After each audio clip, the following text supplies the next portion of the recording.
किशोरी लाल शर्मा ने कवि कुमार विश्वास पर निशाना साधते हुए कहा कि उन्हें किसी की निजी जिंदगी में दखल देने का अधिकार नहीं है। ऐसे बयान से उनका कद घटता है। इस तरह की भाषा का उपयोग उन्हें नहीं करना चाहिए। मैं इस बात का समर्थन नहीं करता हूँ।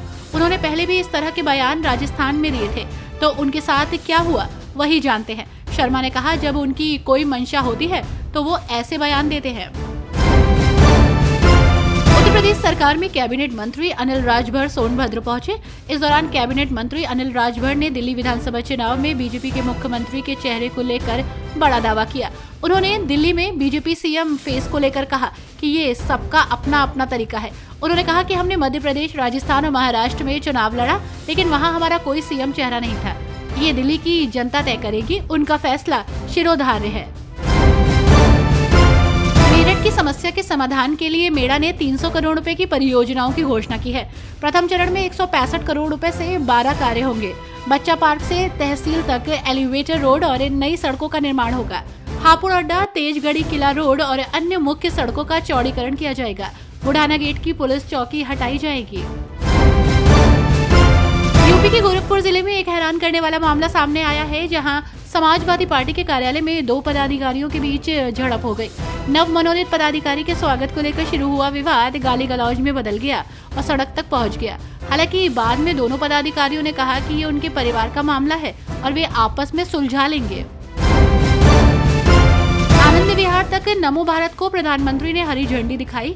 मेरठ साउथ से आनंद विहार तक 130 रुपए में सफर किया जा सकेगा, जबकि साहिबाबाद तक साधारण कोच में ये किराया 110 रुपए है।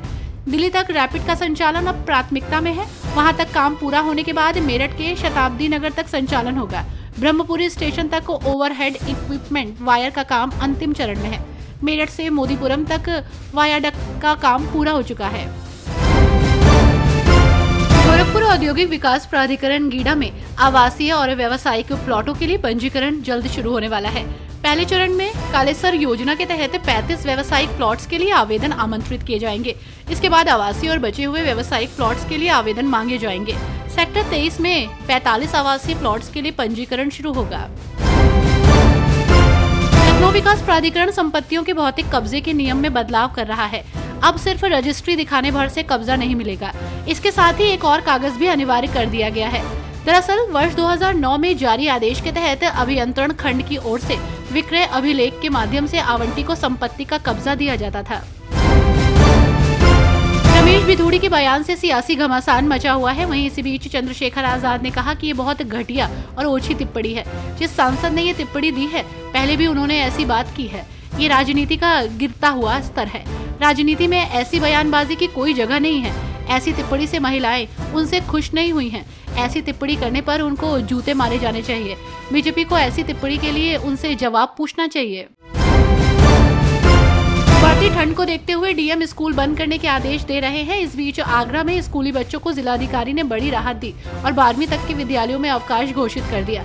डीएम अरविंद मलप्पा बंगारी के अनुसार शीतलहर के कारण कक्षा 1 से 12 तक के सभी स्कूल 8 जनवरी तक बंद रहेंगे।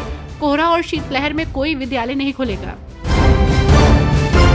महाकुंभ 2025 को लेकर तैयारियां जोरों पर है। ऐसे में आरोप प्रत्यारोप भी लग रहे हैं। इस बीच मौलाना शहाबुद्दीन रजवी बरेलवी ने दावा किया कि महाकुंभ का मेला वक्फ बोर्ड की 55 बीघा जमीन पर हो रहा है।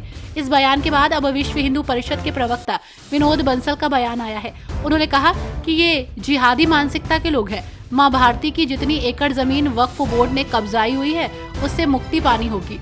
ऐसे मौलाना जिन्ना के रास्ते पर चल पड़े हैं। ऐसे मौलाना गजवाए हिंद का सपना पाले बैठे हैं, लेकिन उनका ये सपना कभी पूरा नहीं होगा।